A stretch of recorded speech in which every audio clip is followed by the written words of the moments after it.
Assalamualaikum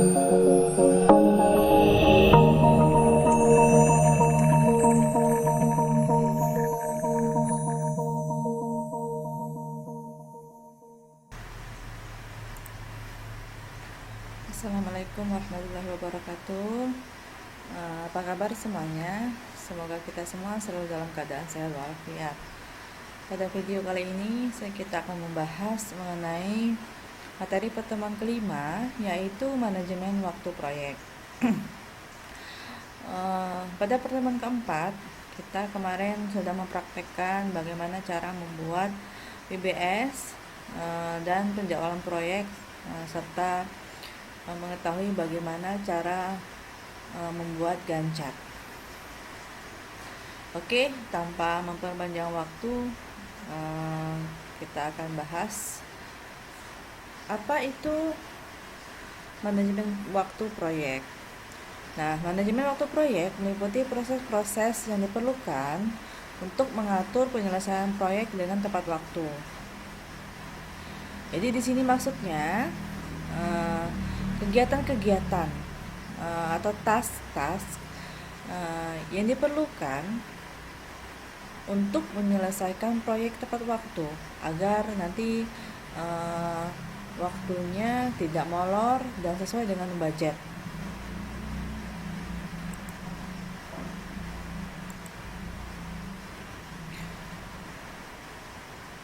Ada 6 proses pada manajemen waktu proyek ini. Yang pertama ada gambaran aktivitas, urutan aktivitas, perkiraan sumber daya aktivitas, perkiraan jangka waktu aktivitas, jadwal pengembangan dan kendali jadwal.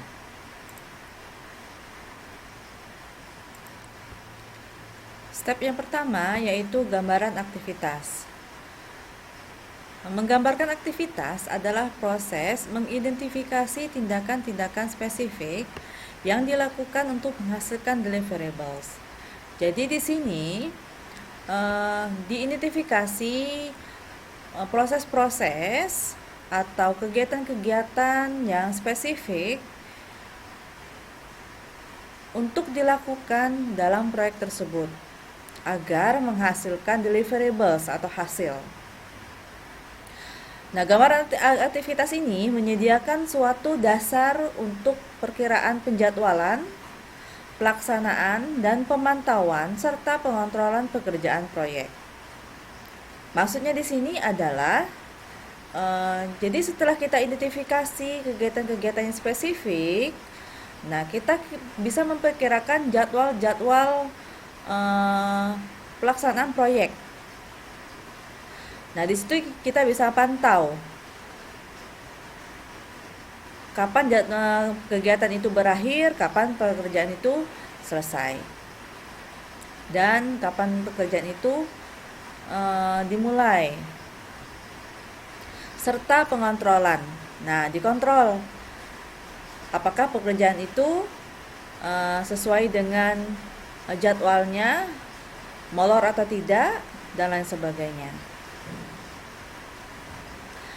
Step yang kedua yaitu urutan aktivitas.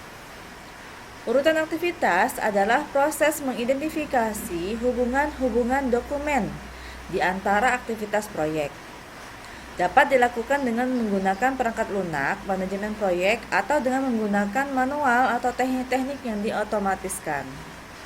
Nah, setelah step yang pertama kita lewati, kita lakukan identifikasi kegiatan-kegiatan yang dilakukan dalam proyek. Nah, kita urutkan aktivitasnya, step by stepnya, ya. Dan di sini juga mengidentifikasi hubungan antar dokumen. Bisa menggunakan manual atau menggunakan teknik-teknik. Step yang ketiga yaitu perkiraan aktivitas sumber daya.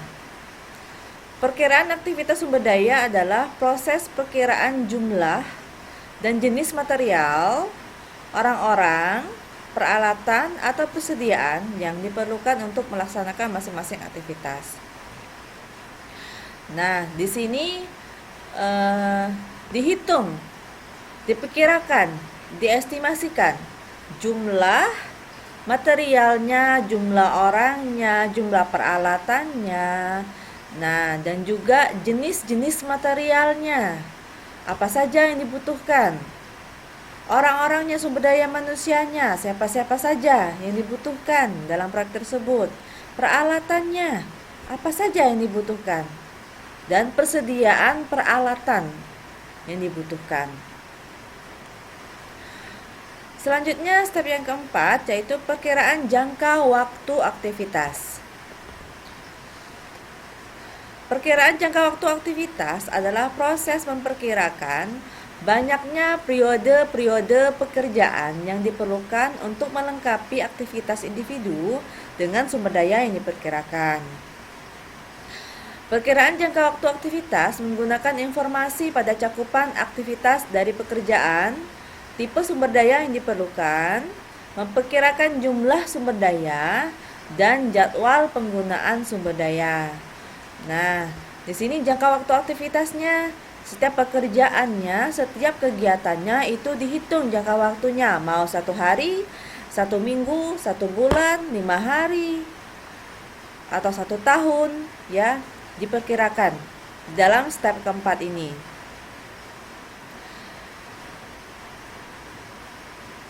Dan juga ya memperkirakan jumlah sumber daya, ya, baik itu sumber daya manusia maupun materialnya. Nah, di sini juga menjadwalkan penggunaan sumber dayanya. Seperti kalian ketahui bahwa di dalam Microsoft Project itu ada yang namanya resource name, ya. Di resource name itu nanti diisi dengan siapa yang mengerjakan kegiatan tersebut dan sumber daya manusia yang mengerjakan kegiatan tersebut dan peralatan yang dibutuhkan. Nah, itu ada di step keempat, ya. Nah, step yang kelima yaitu jadwal pengembangan. Jadwal pengembangan adalah proses urutan-urutan aktivitas penelitian, jangka waktunya, persyaratan-persyaratan sumber dayanya, dan batasan-batasan jadwal untuk menciptakan jadwal proyek. Memasukkan aktivitas, jangka waktu, dan sumber daya ke dalam alat bantu penjadwalan guna menghasilkan satu jadwal yang direncanakan dalam pelaksanaan aktivitas proyek. Nah, per aktivitas itu dihitung jangka waktunya, lalu diurutkan aktivitasnya, ya, persyaratan-persyaratan apa saja yang dibutuhkan untuk melaksanakan kegiatan tersebut. Nah, sehingga dihasilkan satu jadwal penuh yang namanya penjadwalan proyek. Nah, yang step ke-6 atau step terakhir yaitu kendali jadwal. Kendali jadwal adalah proses pemantauan status proyek untuk kemajuan proyek dan mengatur perubahan-perubahan untuk jadwal baseline.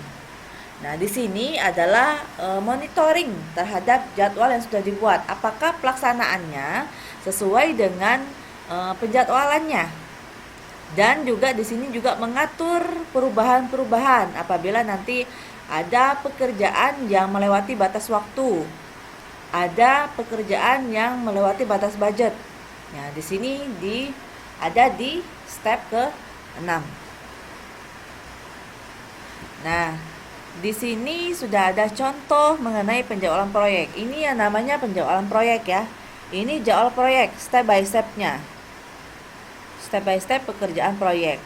Nah, di sebelah kanannya adalah Gantt chart-nya. Nah, di sini kelihatan bahwa sumber daya apa yang dibutuhkan dalam aktivitas proyek, ya. Di sini contohnya dalam interview purpose ada sistem analis, ya, sumber daya manusia yang dibutuhkan dan lain sebagainya. Nah, demikianlah video kali ini. Lebih dan kurangnya saya mohon maaf. Saya akhiri. Wassalamualaikum warahmatullahi wabarakatuh.